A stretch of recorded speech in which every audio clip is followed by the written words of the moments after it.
Image news का प्रायोजक dish home Fibernet presents mega 5 खुशी को अपग्रेड। द बेस्ट सौर्य सिमेन्ट, रिद्धि सिद्धि सिमेन्ट, गुणस्तर को नयाँ स्तर। 4000 यातायात व्यवसाय तथा 10,000 गाडीहरू जस्तै तपाई पनि ढुक्क हुनुहोस्।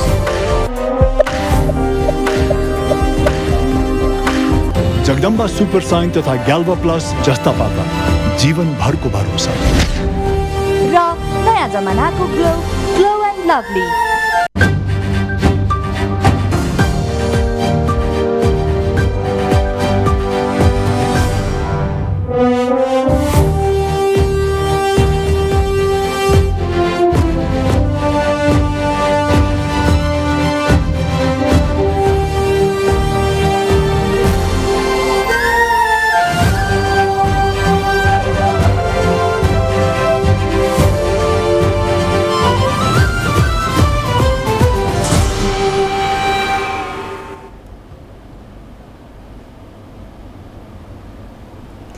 नमस्कार, इमेज न्यूजमा स्वागत छ। सुरुमा हेडलाइन्स। संसदमा विचाराधीन नागरिकता विधेयक फिर्ता लिने सरकारको निर्णय, विवादादित विषय झिकेर पुनः प्रतिनिधि सभामा पेश गर्यो।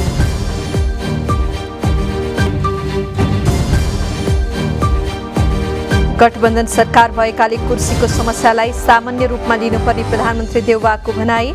गठबन्धन टुटे, देश दुर्घटनामा जाने कांग्रेस उपसभापति गुरुङको दावी।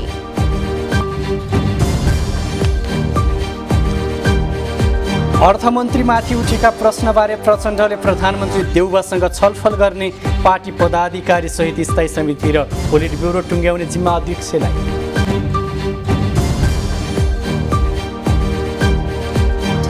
रामेछापको लुबुघाटमा यात्रुवाहक बस दुर्घटना हुँदा मृत्यु हुनेको संख्या 14 पुग्यो। घाइतेमध्ये 3 जनालाई हेलिकप्टर मार्फत काठमाडौँ ल्याइयो।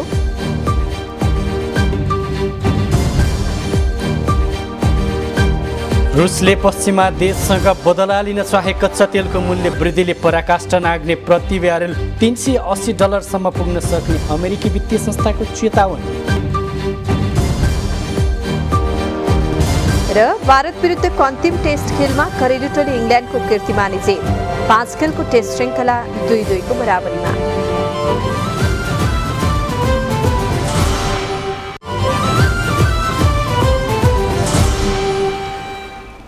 इमेज न्यूज अब विस्तारमा। सरकारले नागरिकता विधेयक फिर्ता लिने निर्णय गरेको छ। आज बसेको मन्त्री परिषद बैठकले प्रतिनिधि सभामा विचाराधीन रहेको नागरिकता विधेयक फिर्ता लिने निर्णय गरेको बताइएको छ। उक्त विधेयक 2075 साउन 22 गते प्रतिनिधि सभामा दर्ता भएको थियो। विधेयकमाथि प्रतिनिधि सभाको राज्य व्यवस्था समितिमा छलफलपछि 2077 असार 9 गते प्रतिनिधि सभामा समितिको प्रतिवेदन पेश भएको थियो।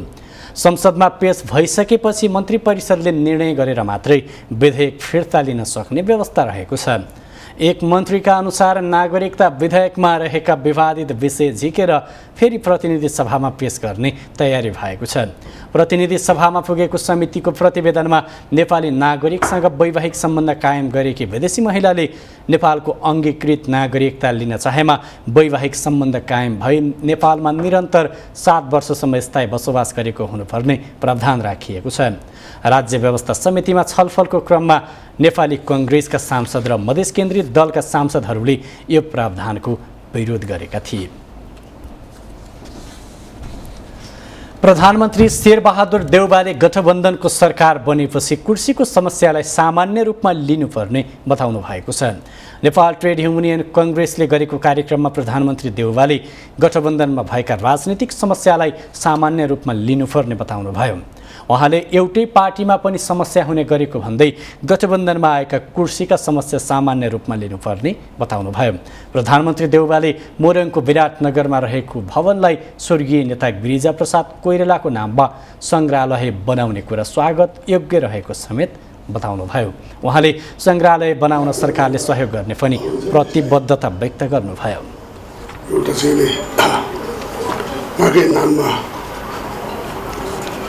गर्नु पर्यो भन्ने कुरा छ। यसमा चाहिँ नि खुसीको कुरा हो।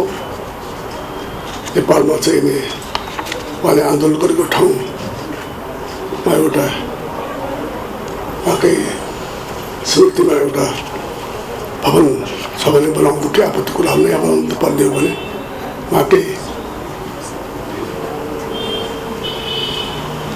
स्मृति बनाउनु ठुलो कुरा नै होइन। हामी यसमा पहल गरिदिँदैछौँ।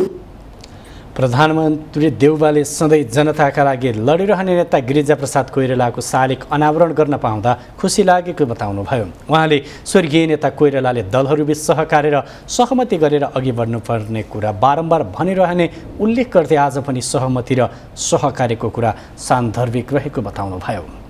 यसैबीच कङ्ग्रेसका उपसभापति धनराज गुरुङले गठबन्धन टुटे देश दुर्घटनातर्फ जाने दावी गर्नुभएको छ।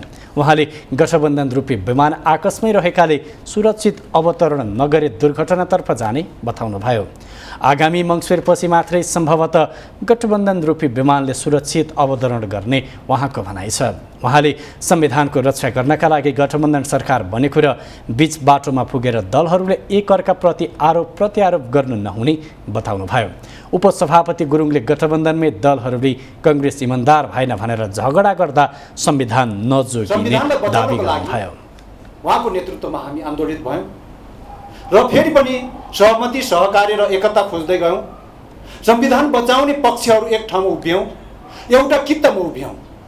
अब फेरि हामी अगाडि बढ्यौँ। अगाडि बढ्ने क्रममा हामी स्थानीय तहको निर्वाचनको क्रममा हामीले जहाज चढ्यौँ। 5 दल एउटै जहाज चढेका छौँ।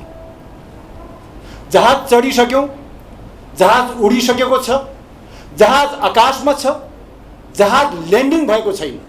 अब हामीले त्यो जहाजलाई सेफ ल्यान्डिङ कसरी गर्ने भनेर हामी चिन्तन र चिन्ता गरिरहेको बेलामा त्यही जहाजभित्र बसेर साथीहरूले न्यार न्यार मुर मुर गर्न हुन्न भन्ने मेरो ठहर छ। कङ्ग्रेस नेत्री सुजाता कोइरालाले मोरङको विराटनगरमा गिरिजाप्रसाद कोइरालाको नाममा सङ्ग्रहालय बनाउन आग्रह गर्नुभयो। उहाँले विराटनगरको जुटमिलमा रहेको 14 कक्षालाई बनेको भवनलाई आफ्ना पिता कोइरालाको नाममा सङ्ग्रहालय बनाउन माग गर्नुभएको हो। उहाँले उक्त भवनमा अहिले पनि ऐतिहासिक सामग्रीहरू रहेको उल्लेख गर्दै त्यसलाई सङ्ग्रहालय बनाउन आवश्यक रहेको बताउनुभयो।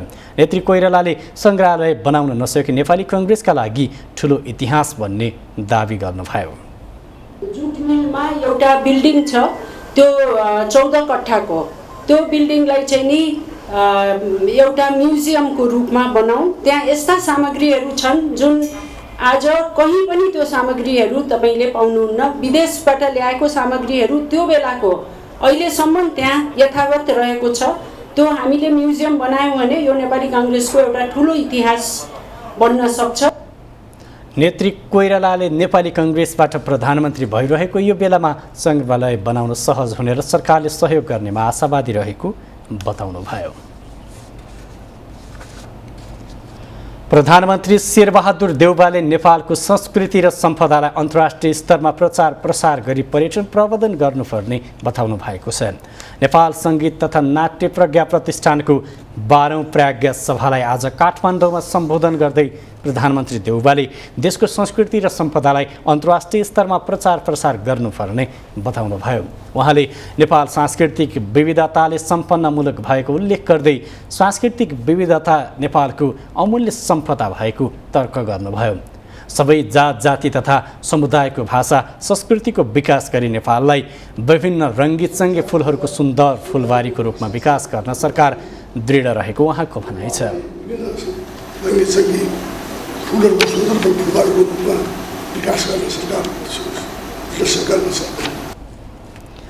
प्रधानमन्त्री देउवाले लोकतन्त्रको स्थापना र सम्वर्धनमा कलाकार र साहित्यकारहरूको योगदानको स्मरण गर्नुभयो। त्यसैगरी संस्कृति पर्यटन तथा नागरिक उड्डयन मन्त्री जीवनराम श्रेष्ठले लोकसङ्गीत लोकनाट्य र लोकनृत्यहरू लोप हुँदै गइरहेको भन्दै संरक्षण र सम्वर्धन गर्नु राज्यको दायित्व भएको बताउनुभयो। कतिपय क्रमशः लोप हुँदै गइरहेको अवस्था छन्। यिनको संरक्षण र सम्वर्धन गर्नु हाम्रो एक महत्त्वपूर्ण अभिभार हो भने विश्व मञ्चमा हाम्रा सङ्गीत तथा नाट्य कलालाई प्रस्तुत गर्नु पनि अर्को महत्त्वपूर्ण काम हो। मन्त्री श्रेष्ठले लोकसङ्गीत नाट्य र नृत्यका दीर्घ साधकहरूको सम्मान गर्दै भावी पुस्ताको सहभागिता बढाउँदै लैजानु आजको आवश्यकता रहेको बताउनुभयो। बजेट निर्माणमा बिचौलिया प्रयोग गरेको भन्दै विवादमा मुछिनु भएका अर्थमन्त्री जनार्दन शर्माका बारेमा सत्ता गठबन्धनका शीर्ष नेताहरूबीच छलफल हुने भएको छ। शर्माले राज्यको गोपनीयता भङ्ग गरेकाले उहाँले राजीनामा नदिए बर्खास्त गरेर थप कारबाही गर्नुपर्ने माग उठेपछि नेकपा माओवादी केन्द्रका अध्यक्ष पुष्पकमल दाहालले शीर्ष नेताबीच छलफल हुने बताउनु भएको छ।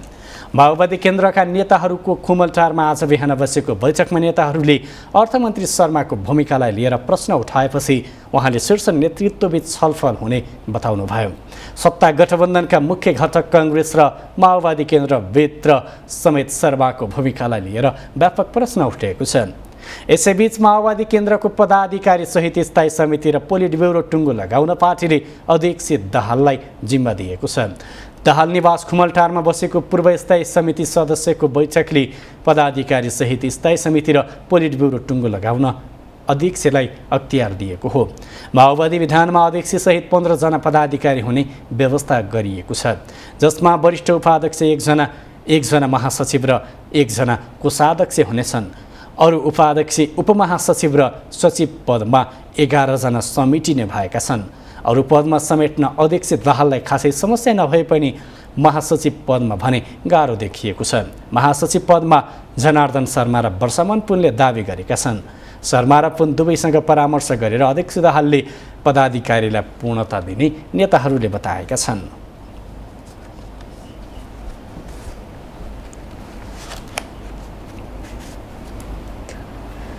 नेकपा एमालेका महासचिव शंकर पोखरेलले अवांछित व्यक्तिको प्रयोग गरेर करका दायरा हेरफेर गर्ने अर्थमन्त्री जनार्दन शर्मालाई कारवाही गर्ने सवालमा प्रधानमन्त्री अग्रसर नहुँदा शंका उब्जिएको बताउनु भएको छ। पोखरेलले निश्चित ठूला व्यापारिक घरानालाई पोस्ने गरी अनुचित तरिकाले करको दायरा हेरफेर गर्ने कुरामा उदासीनता देखाउँदै प्रधानमन्त्री मौन बस्नुले मिलेमत्तुको शंका बढाएको बताउनुभयो। आज प्रेस चौतारी कैलालीले अत्तरियामा गरेको पत्रकार सम्मेलनमा पोखरेलले अर्थमन्त्री शर्मामाथिको गम्भीर आरोपबारे छानबिन गरेर कारवाही गर्न प्रधानमन्त्री देउबा तयार हुनुपर्ने र छानबिन नभए उहाँको समेत संलग्नता पुष्टि हुने दावी गर्नुभयो। यस प्रकारको अवांछित अनैतिक र नीतिगत भ्रष्टाचार, खुलेआम नीतिगत भ्रष्टाचार, करका दरहरूमा हेरफेर गर्ने कुरामा चाहिँ अवांछित व्यक्तिको प्रयोग, यो तहसम्मको गतिविधि हुँदाखेरि पनि प्रधानमन्त्री चुप लागेर बस्ने भन्ने कुरा चाहिँ यसको प्रधानमन्त्री समेत मिलोमतोमा छन् भन्ने कुराको आशंका बढाएको छ। यदि यो कुरा होइन भन्ने कुरा प्रधानमन्त्रीले प्रमाणित गर्नु छ भने अविलम्ब चाहिँ अर्थमन्त्रीलाई छानबिन गरी कारवाही गर्नु जरुरी छ भन्ने कुरा राख्न चाहन्छु। गठबन्धन सरकार पूर्ण रूपमा असफल भएको र एमालेलाई विस्थापित गर्दा मुलुकले दुर्भाग्य बेहोर्नु परेको भन्दै महासचिव पोखरेलले अर्थतन्त्र डामाडोल पारेर सरकारले मूल्य वृद्धि अत्यधिक बढाएको आरोप लगाउनुभयो। पुँजीगत खर्च लकडाउनमा भन्दा पनि खराब भएको पोखरेलको दावी छ।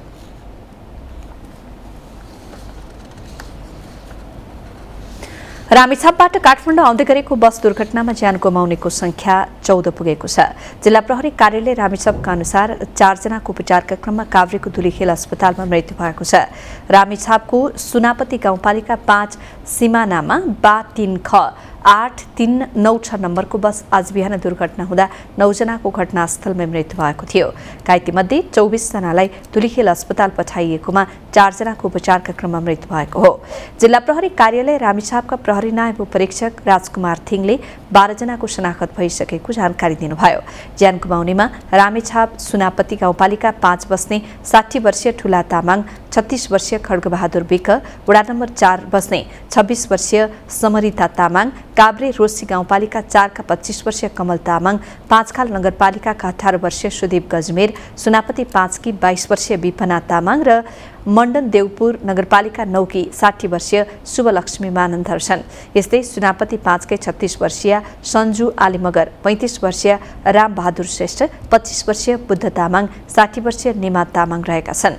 2 जनाको भने शनाखत हुन बाँकी छ। प्रहरीले बस चालकलाई नियन्त्रणमा लिएको छ। चालकले ब्रेक फेल भएकाले दुर्घटना भएको बताएको प्रहरीले जनाएको छ। गम्भीर घाइते 3 जनालाई उपचारका लागि हेलिकप्टर मार्फत काठमाडौँ ल्याइएको छ। चिकित्सकहरूले सबै बलात्कार पीडितहरूको मनोविज्ञान एकै किसिमको नहुने भन्दै उनीहरूको पीडालाई सोही अनुरूप बुझ्नुपर्ने बताएका छन्। प्रतिनिधि सभा अन्तर्गतको कानून न्याय तथा मानव अधिकार समितिको आजको बैठकमा चिकित्सकहरूले बलात्कार तथा यौनजन्य घटनाहरूमा महिलाहरूलाई नै दोषी देखाइने गरिएको भन्दै मानिसहरूको दृष्टिकोणमा परिवर्तन आउनुपर्ने धारणा राखे। बलात्कारका घटनामा रहेको हदम्याद हटाउन उनीहरूको जोड थियो। भन्ने खालको कुराहरू भइरहेको हुन्छ होइन। अनि कसैले चाहिँ के भन्छ त्योबाट म भागेँ मैले भागेर मैले आफूलाई जोगाएँ पनि भन्छ नि त होइन। भनेपछि कहिलेकाहीँ कस्तो हुन्छ त हामीले कसरी याद गर्नुपर्छ भिक्टिमको साइकोलोजी चाहिँ फरक किनभने हामी सबैजना इन्डिभिजुअल डिफ्रेन्स छ नि त होइन। हरेक व्यक्तिको के त व्यक्तित्व फरक छ। सो त्यस अनुसार पनि के हुन्छ त उसको चाहिँ सिम्टम्सहरू चाहिँ आइरहेको हुन्छ। जो मान्छे भिक्टिमाइज हुन्छ उसको लागि उसको जीवनको सबभन्दा ठुलो ट्रमा हो र उसको साइकोलोजिकल डेभलपमेन्ट उसको फिजिकल डेभलपमेन्ट उसको चाहिँ इमोसनल डेभलपमेन्ट सबै कुरामा यसले असर पर्छ। जुनसुकै टाइममा ऊ डिप्रेसनमा जान सक्छ, एडजस्टमेन्ट प्रब्लम हुनसक्छ, जे पनि हुनसक्छ। त्यसैले मलाई कस्तो लाग्छ भन्दाखेरि यो चिज अलिक ओपन हुनुपर्छ। पावरको फिलिङको लागि पनि धेरै जस्तोले चाहिँ उहाँले यो क्रियाकलाप गर्नुहुँदो रहेछ भनेपछि यसमा पनि हामीले त्यो निचोडमा पनि पटक त्यही मान्छेबाट किन भइरहेछ त सजाय मात्रै त्यसको विकल्प हो त भनेर चाहिँ त्यसमा पनि सोच्नुपर्ने चाहिँ हाम्रो यसबाट तथ्याङ्कबाट चाहिँ देखिन्छ। रेप हुनुमा जहिले पनि फिमेललाई नै अब हामीले देखिराख्ने बच्चीको नै मिस्टेक हुन्छ या भनौँ अलिकति अडल्ट कसैले रिपोर्ट गर्यो भने कसैले सेयर गर्यो भने यसको चरित्र खत्तम होला यत्तिकै त कसैले पनि गर्दैन नि त होइन। सुरुमै हाम्रो त्यो जजमेन्टल एटिट्युड अगाडि नै आइसक्छ क्या र हामी कुन मानसिकताबाट अहिले ग्रसित छौँ भन्ने कुरा हामीले नै बुझ्नुपर्छ। समितिले यौन हिंसा विरुद्धका केही ऐनलाई संशोधन गर्ने विधेयक 2079 माथि छलफल गरिरहेको छ। स्वास्थ्य तथा जनसङ्ख्या मन्त्री भवानी प्रसाद खापुङले सरकारको योजना अन्तर्गत हरेक पालिकामा बन्ने पालिका अस्पतालमा आँखा र दाँतको उपचार हुने व्यवस्था गरिने बताउनु भएको छ। मन्त्री खापुङले सरकारको योजनामा प्रत्येक वडामा कम्तीमा पनि एउटा स्वास्थ्य चौकी हुनुपर्ने प्रावधान रहेकाले योजना अनुसार नै सरकार अघि बढिरहेको बताउनुभयो। उहाँले प्रत्येक वडामा नसके पनि एउटा पालिकामा कम्तीमा 15 बेड क्षमताको अस्पताल निर्माण गर्ने लक्ष्य सरकारको रहेको बताउनु भएको छ। मन्त्री खापुङले वृद्धहरूको माग आँखा र दाँतको उपचारका लागि धेरै हुने गरेको भन्दै त्यसलाई मध्यनजर गरी सरकार अघि बढेको बताउनुभयो। वडामा कम्तीमा पनि एउटा स्वास्थ्य चौकी हुनुपर्छ भन्ने सरकारको चाहिँ घोषणा छ। प्रत्येक पालिकामा 5, 10, 15 बेडसम्मको चाहिँ हस्पिटल हुनुपर्छ भन्ने सरकारको घोषणा छ, योजना छ। त्यो योजना अनुसार नै सरकार अगाडि बढिरहेको छ। अब कम्तीमा सम्भावना भयो भने हामीले अपेक्षा गर्नुपर्छ के गर्नुपर्छ अलिकति अब राज्यको साधन र स्रोतले भ्याएसम्म हामी अधिकतम रूपमा उपयोग गर्ने कुरामा कोसिस गरौँ। मन्त्री खापुङले सिंहदरबार वैद्यखानाको मर्मत सम्हार र सम्वर्धन हुन नसक्दा नाजुक स्थितिमा पुगेको बताउनुभयो। उहाँले वैद्यखानाको सुधारका लागि नयाँ नेतृत्व पुगेकाले अबका दिनमा सुधार हुनेमा आफू विश्वस्त रहेको बताउनुभयो।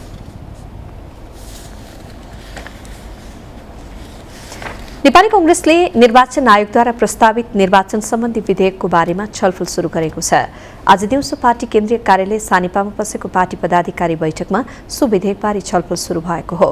उम्मेदवारी दर्ता हुनेदेखि मतगणनाका लागि गरिने व्यवस्थालाई समावेश गरेर निर्वाचन आयोगले प्रस्ताव गरेको सो विधेयकको बारेमा पार्टीभित्र प्रारम्भिक छलफल सुरु गरिएको केन्द्रीय सदस्य मीन विश्वकर्माले जानकारी दिनुभयो।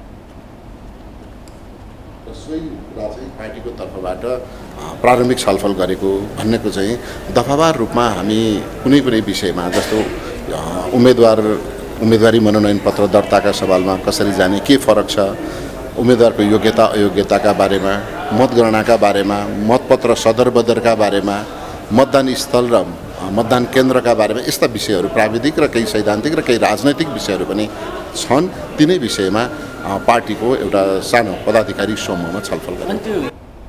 नेपाली कांग्रेसले तत्कालीन केन्द्रीय सदस्य एनपी साउदको नेतृत्वमा गठित कार्यदललाई पार्टी संस्थाको विधानमा एकरूपता ल्याउने जिम्मेवारी दिएको थियो।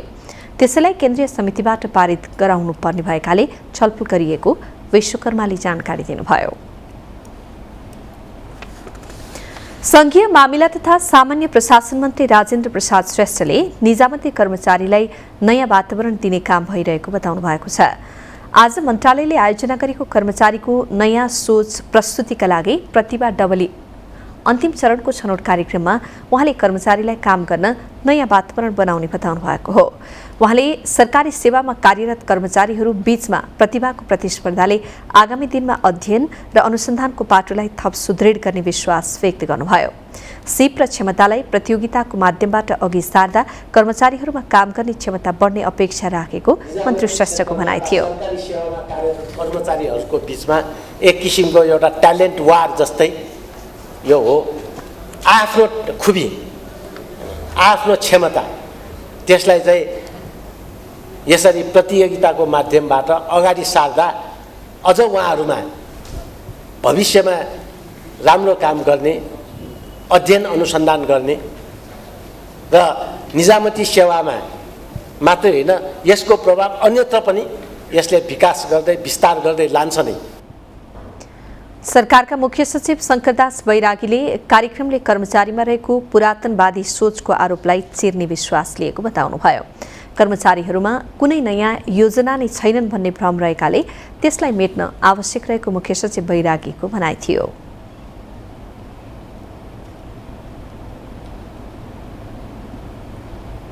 निजामती सेवा सार्वजनिक प्रशासनको महत्त्वपूर्ण खम्बा हो।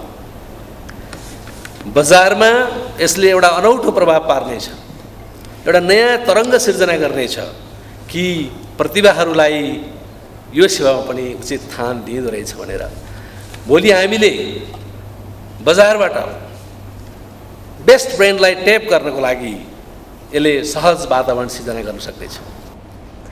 मुख्य सचिव बैरागीले प्रतिभाको कदर गर्दै उचित वातावरण सृजना गरेर प्रस्फुटन हुने मौका दिए निजामती सेवाले फड्को मार्ने दावी गर्नुभयो।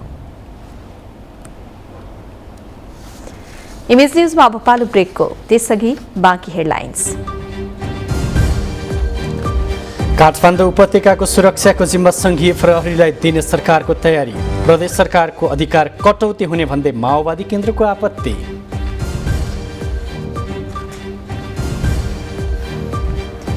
संविधान विपरीतका नियुक्तिमा प्रधानमन्त्रीबाट स्वीकृति, जसपाबाट कृषि मन्त्री बनेका यादवको नियुक्ति खारेजको माग गर्दै सर्वोच्चमा रिट।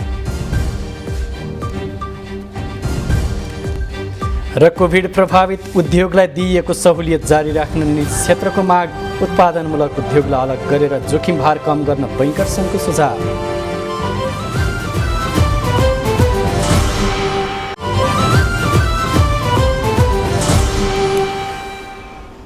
अब बाँकी न्युज। गृहमन्त्री बालकृष्ण खाँडले बढ्दो सुरक्षा संवेदनशीलतालाई ध्यानमा राखेर सरकारले काठमाडौँ उपत्यकाको सुरक्षाको जिम्मा सङ्घीय प्रहरीलाई दिने तयारी गरेको बताउनु भएको छ। प्रतिनिधि सभा अन्तर्गतको राज्य व्यवस्था तथा सुशासन समितिको बैठकमा उहाँले सो विधेयकमा सरकारले प्रदेश प्रहरीको अधिकार कटौती गरेर सङ्घीय प्रहरीलाई दिने कुनै मनसाय नराखेको पनि दोहोर्याउनुभयो। राजधानी काठमाडौँमा दैनिक जसो सुरक्षा संवेदनशीलताका घटना बढ्दै गइरहेको उल्लेख गर्दै गृहमन्त्री खाँडले यस्ता घटनामा नागरिकको सुरक्षाका लागि पनि प्रहरी परिचालन बढाउनु पर्ने बाध्यात्मक अवस्थामा सरकार रहेको बताउनुभयो। र यसमा चाहिँ नि प्रदेशको या प्रदेश प्रहरीको अधिकार कटौती गर्ने यो चाहिँ नि मनसुबै आन्दोलनरत हुँदाखेरि जो पनि अलिकति अफेन्सिभ हुन्छ, केही प्रहरी चाहिँ माथि चोटपटक लागिसकेपछि, ढुङ्गा लागिसकेपछि प्रहरीले पनि फेरि गिरफ्तार गर्ने हो या सुरक्षाको व्यवस्थाका लागि लाठीचार्ज गर्ने हो। सत्तारूढ माओवादी केन्द्रकी सांसद यशोदा गुरुङ सुवेदीले भने सरकारले संघीयताको मर्म विपरीत प्रदेश प्रहरीको अधिकार कटौती हुने गरी विधेयक ल्याएको भन्दै असन्तुष्टि व्यक्त गर्नुभयो। उहाँले राजधानी काठमाडौँको सुरक्षा व्यवस्थापनका लागि विद्यमान कानुनी व्यवस्था नै पर्याप्त रहेको जिकिर गर्नुभयो। धेरै नै काम गर्न सक्छ, त्यसमा पनि अब नेपाल सरकारको सहयोग भयो भनेपछि, नेपाल सरकारले तोकिदियो भनेपछि यसले धेरै ठाउँ चाहिँ लिएर काम गर्न सक्ने भएपछि त भ्यालीको सुरक्षाको लागि चाहिँ धेरै समस्या पर्छ जस्तो चाहिँ मलाई लाग्दैन। सांसद सुवेदीले सरकारले प्रदेश प्रहरीको अधिकार कटौती गर्न नमिल्ने व्यवस्था संविधानमै उल्लेख गरिएको बताउनुभयो। नेकपा एमालेका सांसद खगेराज अधिकारीले अध्यागमन विभागको सुरक्षामा लापरवाही नगर्न सरकारलाई सचेत गराउनुभयो। उहाँले सङ्घ प्रदेश र स्थानीय तहको सहकार्यमै सबै काम गर्नुपर्ने भएकाले काठमाडौँ उपत्यकाको सुरक्षाको जिम्मा सङ्घीय प्रहरीलाई दिने कानुनी प्रावधान गर्दा गलत नहुने धारणा त्यसमा सहमति सहकार्य र सहअस्तित्वका 3 फन्डामेन्टल प्रिन्सिपलका आधारमा हामीले संविधान बनाएको हुनाले यो केन्द्रको 400 भित्र पर्छ सेक्युरिटी त प्रदेशको अधिकार खोज्ने भित्र पर्दैन। हाम्रो संविधानको दायराभित्रै पर्छ, संविधान संहितासँगै सम्बन्धित पर्छ।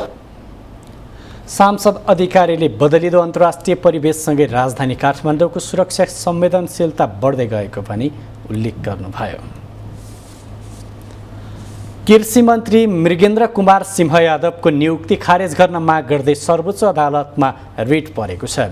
अधिवक्ता अनुप भट्टराईले प्रतिनिधि सभा निर्वाचनमा पराजित भएका व्यक्तिलाई मन्त्री नियुक्त गर्नु संविधानको मर्म र भावना विपरीत भएको भन्दै नियुक्ति बदल गर्न माग गर्दै रिट दायर गर्नुभएको हो।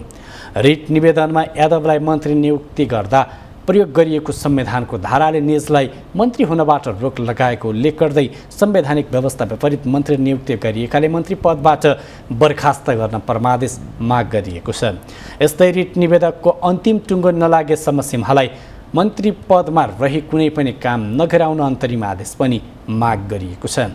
सर्वोच्च अदालतमा पेश भएको रिट निवेदन समय अभावका कारण दर्ता भएको छैन। सर्वोच्च अदालतका अनुसार रिट निवेदनको दर्ता प्रक्रिया अन्तिम चरणमा पुगेको छ। असार 20 गते प्रधानमन्त्री देउबाले जसपाबाट 3 जनालाई मन्त्री नियुक्त गर्नुभएको थियो, जसमा यादवलाई कृषि तथा पशुपक्षी विकास मन्त्रीका रूपमा नियुक्त गरिएको छ। संविधानको धारा 78 को उपधारा 4 ले तत्काल कायम रहेको प्रतिनिधि सभाको निर्वाचनमा पराजित भएको व्यक्ति प्रतिनिधि सभाको सो कार्यकालमा मन्त्री पदमा नियुक्तिका लागि योग्य नहुने व्यवस्था गरिएको छ। तर प्रधानमन्त्री देउबाले संवैधानिक व्यवस्था विपरीत तत्कालीन राष्ट्रिय जनता पार्टी नेपालबाट प्रतिनिधि सभा निर्वाचनमा पराजित यादवलाई मन्त्री नियुक्त गर्नुभएको हो। जिल्ला अदालत सङ्खुवा सभाले मादी हत्या प्रकरणमा संलग्न 4 जनालाई आजीवन कारावासको फैसला सुनाएको छ। एकै परिवारका 6 जनाको हत्या आरोपमा पक्राउ परेका मध्ये 4 जनालाई आजीवन कारावास सजाय सुनाइएको हो। 17 वर्षीय एक किशोरलाई भने 25 वर्षको 2/3 अर्थात् करिब 16 वर्ष कारावासको फैसला भएको जिल्ला अदालत सङ्खुवा सभाले जनाएको छ। सो हत्या आरोपमा 28 वर्षीय लोकबहादुर कार्की, 47 वर्षीय खड्गबहादुर कार्की, उनका छोरा 28 वर्षीय हस्तबहादुर कार्की, 49 वर्षीय रणबहादुर कार्की र उनका छोरा 17 वर्षीय नरेश पक्राउ परेका थिए। नरेश बाहेकलाई आजीवन कारावासको फैसला भएको अदालतले जनाएको छ। 5 जना मृतक तेजबहादुरका नातेदार हुन्। 2078 भदौ 21 गते मादी नगरपालिका 1 उमिलङका 55 वर्षीय तेजबहादुर कार्की, उनकी आमा पार्वती कार्की, श्रीमती कमला बुहारी 32 वर्षीय रञ्जना 8 वर्षको नाति विपिन र 5 वर्षीय नातिनी गोमा कार्कीको हत्या भएको थियो। घुस लेनदेन प्रकरणमा मुछिएका अधिवक्ता रुद्रप्रसाद पोखरेल नेपाल कानुन व्यवसाय परिषदको कारबाहीबाट जोगिन सम्पर्कविहीन भएका छन्। परिषदको अनुशासन समितिले स्पष्टीकरण सहितको म्याद थपाउन पटक पटक ताकेता गर्दा पनि पोखरेललाई म्याद थमाउन सकेको छैन। एक रिपोर्ट।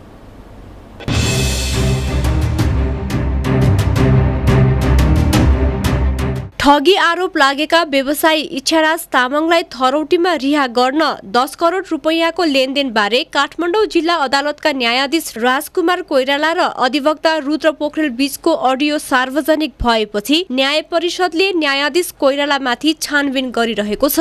यता अधिवक्ता पोखरेलको भने म्याद तामेल समेत हुन सकेको छैन। असार 8 गते नै नेपाल कानुन व्यवसायी परिषदको अनुशासन समितिको बैठकले घुस लेनदेनमा मुछिएका पोखरेललाई 7 दिनभित्र लिखित जवाब पेश गर्न भनी म्याद काट्ने निर्णय गरेको थियो। तर अधिवक्ता पोखरेलले 13 दिन अघि पठाइएको म्याद समेत बुझेका छैनन्। बार काउन्सिलले गर्ने कारबाहीबाट जोगिन पोखरेल सम्पर्कविहीन भएका छन्। उनले अनामनगरमा रहेको आफ्नो ल फर्म समेत रातारात सारेका छन्। परिषदले स्पष्टीकरण सोध्ने निर्णय गरेसँगै पोखरेलसँग सुरुमा विद्युतीय माध्यमबाट म्याद पठाइएकोमा कुनै जवाफ नआएपछि लिखित रूपमा नै अनामनगर स्थित उनकै कार्यालयमा म्याद पठाइएको थियो। अनुशासन समितिका सदस्य मोना सिंहका अनुसार अनामनगरमा रहेको पोखरेलको ल फर्म त्यहाँबाट सारेकोले म्याद तामेल हुन सकेको थिएन। पोखरेलको कार्यालय नभेटिएपछि परिषदले असार 10 मा उनको स्थायी ठेगाना झापामा म्याद पठाएको छ। तर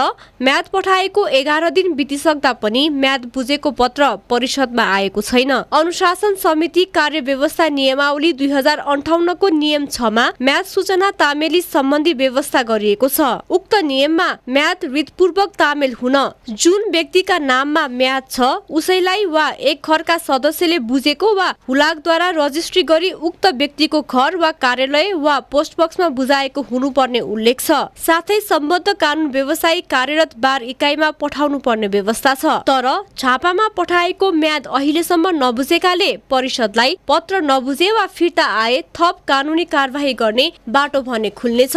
नियमावलीको नियम 6 मा हुलाकद्वारा रजिस्ट्री गरी पठाइएको म्याद सूचना सम्बन्धित व्यक्तिले बुझ्न इन्कार गरी वा अन्य कुनै कारण जनाई फिर्ता आए सोको सूचना कुनै एक राष्ट्रिय दैनिक पत्रिका मार्फत सार्वजनिक गर्न सकिने र त्यसरी सूचना प्रकाशन भएपछि सोही मितिबाट म्याद तामेल भएको मानिने उल्लेख गरिएको छ। परिषदले यही नियममा टेकेर म्याद नबुझेको पत्र आफूलाई प्राप्त भएपछि राष्ट्रिय दैनिक पत्रिकामा सूचना प्रकाशन गर्ने र त्यही सूचनालाई म्याद तामेल भएको मानेर कारबाही अगाडि बढाउने तयारी गरेको छ। घुस लेनदेनको प्रकरणमा नाम मुछिएपछि न्यायाधीश कोइरालाले आफूमाथि छानबिन गर्न आफैले माग गरेका थिए। तर सामाजिक सञ्जाल मार्फत आफूलाई निर्दोष छु भन्ने अधिवक्ता पोखरेल काउन्सिलले गर्ने छानबिनलाई असहयोग गरेर सम्पर्कविहीन बनेका छन्। इमेज न्यूजका लागि मीरा बस्नेत, काठमाडौँ। लुम्बिनी प्रदेश सभाका अधिकांश संसदीय समितिमा नेतृत्व नहुँदा समितिका विषयगत काम प्रभावकारी बन्न सकेका छैनन्। प्रदेशसभामा विभिन्न विषयगत 7 मध्ये 4 समितिको नेतृत्व 1 वर्षभन्दा बढी समयदेखि रिक्त छन्।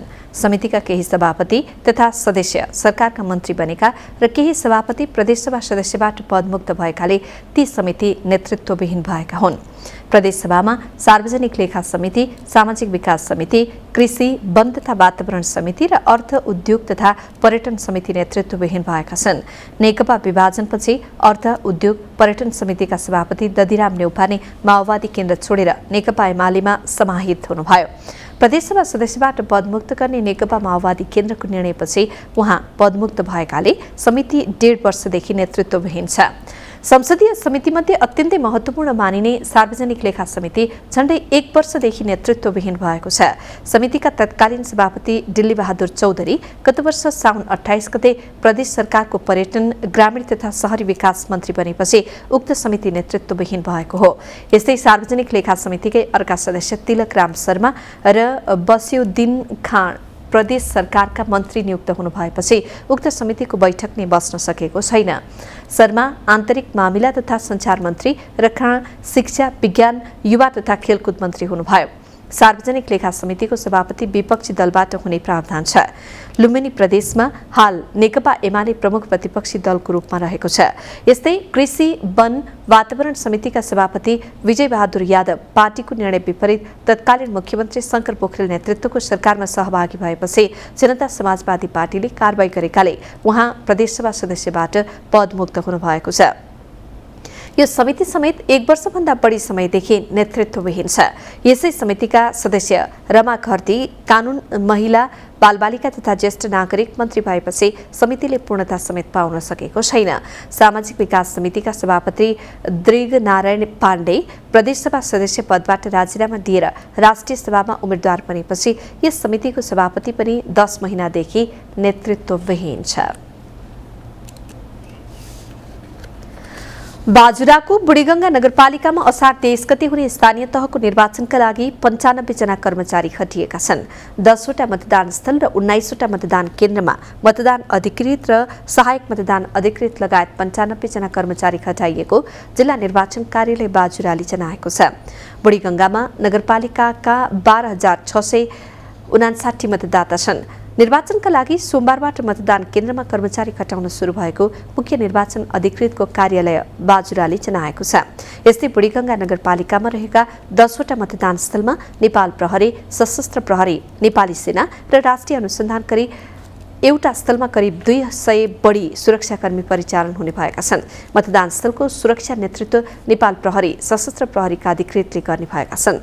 सबै मतदान स्थलमा आवश्यक सुरक्षाकर्मीको व्यवस्थापन नेपाल प्रहरी, सशस्त्र प्रहरी र नेपाली सेनाले गरिरहेको जिल्ला प्रहरी कार्यालय बाजुराका प्रहरी प्रमुख सूर्यबहादुर थापाले जानकारी दिनुभयो। सशस्त्र प्रहरीले भारतबाट बोरामा आलुसँगै ल्याउँदै गरेको स्रोत नखुलेको 83 लाख रुपैयाँ बरामद गरेको छ।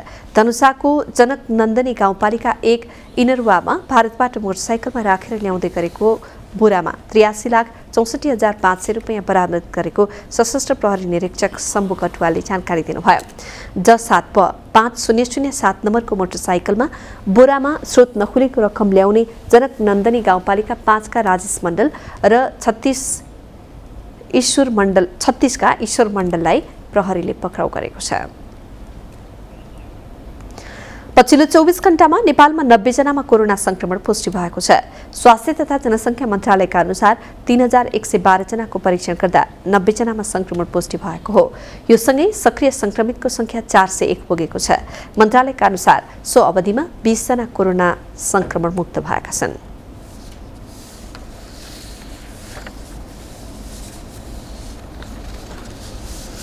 अब बिजनेस न्यूज। बिजनेस न्यूज का प्रायोजक मेरो देश मेरो जगदम्बा सिमेन्ट। सर्वोत्तम सिमेन्ट, सर्वोत्तम मजबुती। निजी क्षेत्रले कोभिड प्रभावित उद्योगहरूलाई दिएको सहुलियत निरन्तरताको माग गरेका छन्। अर्थतन्त्रका चुनौती सम्बोधन गर्न आगामी मौद्रिक नीति कसिलो आउने अपेक्षा गरिएको बखत निजी क्षेत्रले भने लचिलो मौद्रिक नीतिको माग गरेका हुन्। आत्मनिर्भर अर्थतन्त्र बनाउनका लागि बैंकिङ सहज बनाउने गरी मौद्रिक नीति ल्याउन उद्योगी व्यवसायीले माग गरेका हुन्। आगामी मौद्रिक नीतिको सुझाव सङ्कलनका लागि काठमाडौँमा आयोजित अन्तर्क्रियामा निजी क्षेत्रका छाता सङ्गठनका प्रमुखहरूले यस्तो सुझाव दिएका हुन्।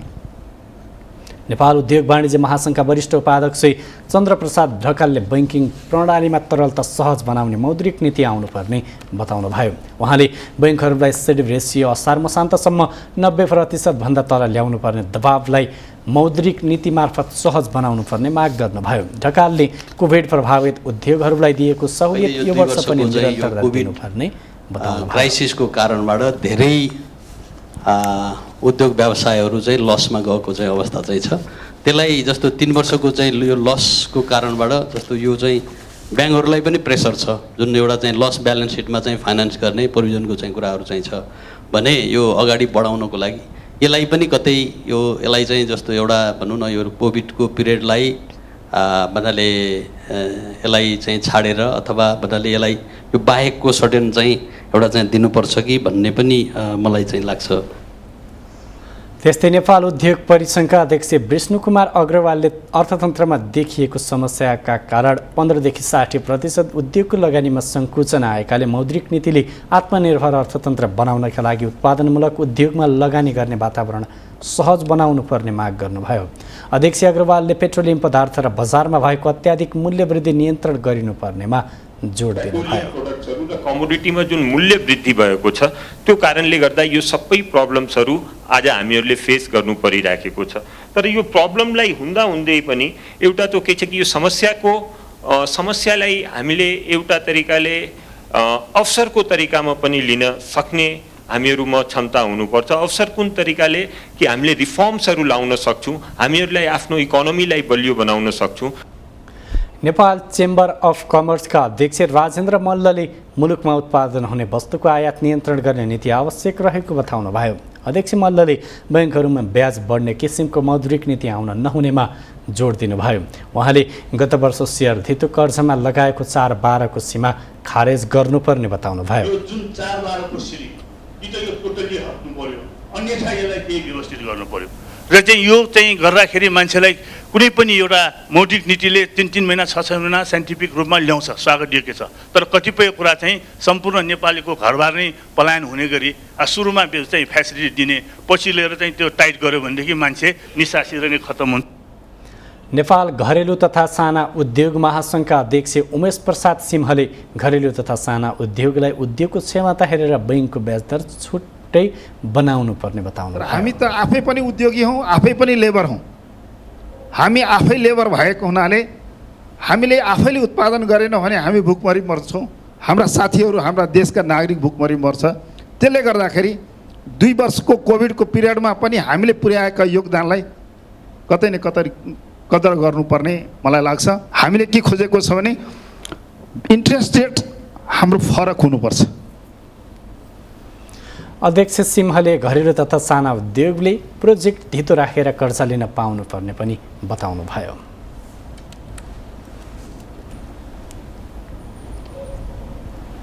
ब्याङ्कहरूले आगामी मौद्रिक नीतिमा उत्पादनशील क्षेत्रमा बढी कर्जा लगानी गर्नुपर्ने नीति ल्याउन राष्ट्र ब्याङ्कलाई सुझाव दिएका छन्।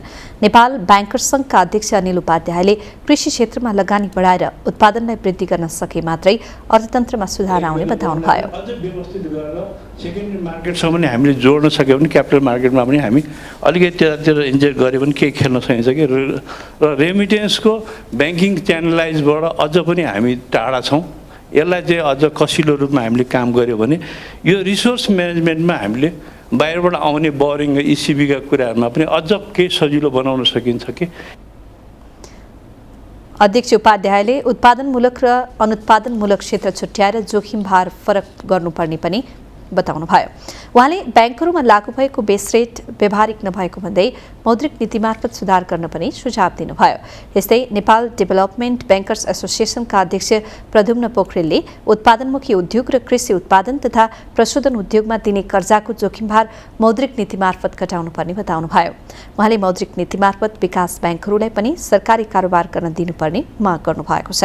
यस्तै ब्याङ्क तथा वित्तीय संस्था परिसङ्घका अध्यक्ष पवन गोल्यानले ब्याङ्कहरूको कर्जा लगानी उत्पादनमूलक क्षेत्रमा बढी गर्नुपर्छ भन्ने राष्ट्र ब्याङ्कको नीतिमा उल्लेख हुनुपर्ने बताउनु भएको छ। उहाँले पछिल्लो समय ब्याङ्कहरूले अनुत्पादनमूलक क्षेत्रमा बढी लगानी गर्दा समस्या आएको बताउनुभयो। अध्यक्ष गोल्यानले ब्याङ्कहरूमा स्रोत नदेखाई 10 लाखभन्दा बढी रकम जम्मा गर्न नपाउने भएको भन्दै मौद्रिक नीति मार्फत 25 लाखसम्म ब्याङ्कको मुद्दती खातामा राख्न पाउने व्यवस्था गर्न माग गर्नुभयो।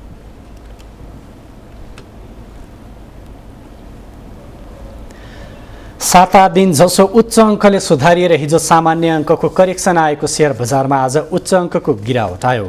उतार चढाव बीच बजार परिसूचक नेप्से 46 अङ्कले झरेर 2030मा आएर थामियो।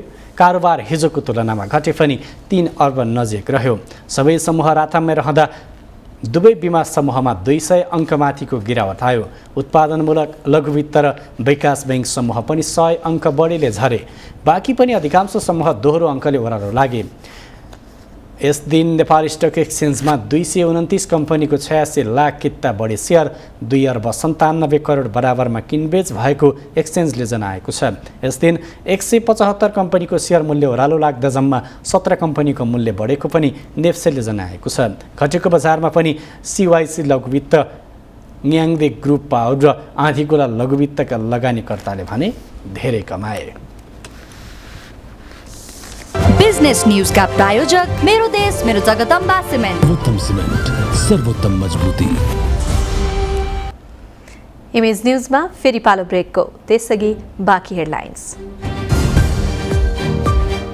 उत्तरी इटालीमा 70 वर्ष यताकै खराब खडेरीका कारण आपतकालीन अवस्थाको घोषणा। 30% भन्दा बढी कृषि उत्पादन खतरामा परेको भनाई।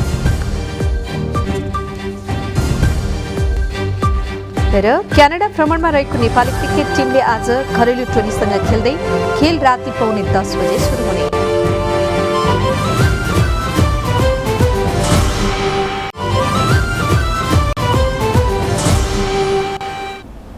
अब स्पोर्ट्स न्यूज।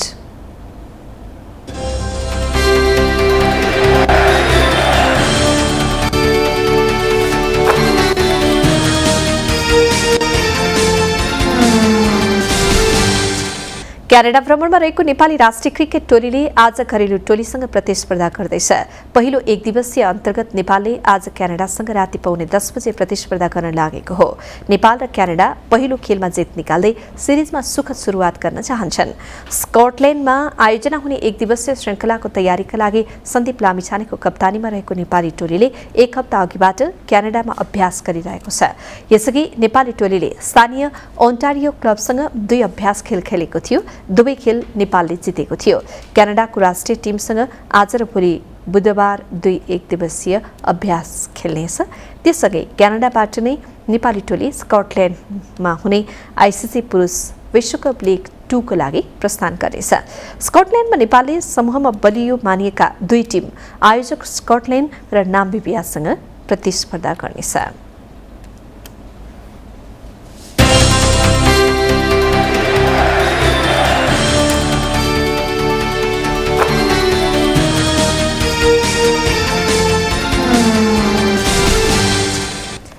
अब वेदर अपडेट।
अब अन्त्यमा हेडलाइन्स फेरि एकपटक।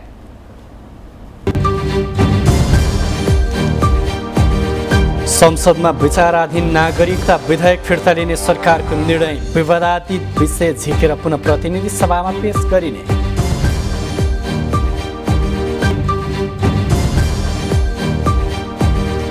गठबन्धन सरकार भएकाले कुर्सीको समस्यालाई सामान्य रूपमा लिनुपर्ने प्रधानमन्त्री देउवाको भनाई। गठबन्धन टुटे देश दुर्घटनामा जाने कांग्रेस उपसभापति गुरुङको दावी। अर्थमन्त्रीमाथि उठेका प्रश्नबारे प्रचण्डले प्रधानमन्त्री देउवासँग छलफल गर्ने पार्टी पदाधिकारी सहित स्थायी समिति र पोलिट ब्युरो टुङ्ग्याउने जिम्मा अध्यक्षलाई। रामेछापको लुबुघाटमा यात्रुवाहक बस दुर्घटना हुँदा मृत्यु हुनेको संख्या 14 पुग्यो। घाइतेमध्ये 3 जनालाई हेलिकप्टर मार्फत काठमाडौँ ल्याइयो।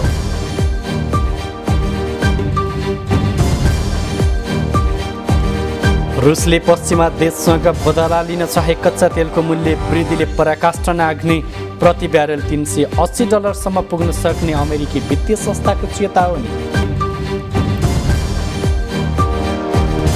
र भारत विरुद्धको अन्तिम टेस्ट खेलमा घरेलु टोली इङ्ल्यान्डको कीर्तिमानी जित। 5 खेलको टेस्ट श्रृङ्खला 2-2 को बराबरीमा।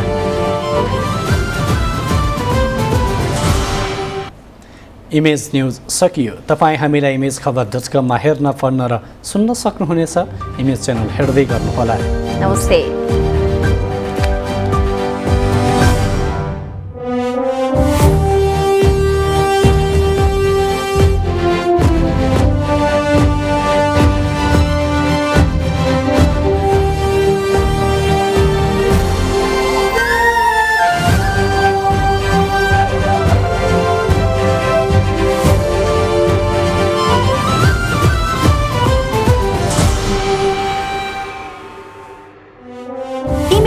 का प्रायोजक dish home Fibernet presents mega 5 खुशी को अपग्रेड।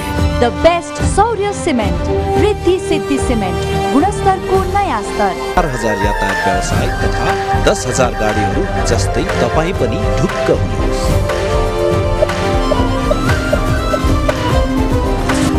जगदम्बा सुपर साइन तथा ग्याल्बा प्लस जस्ता पाता जीवन भरको भरोसा र नयाँ जमानाको ग्लो एन्ड लभली।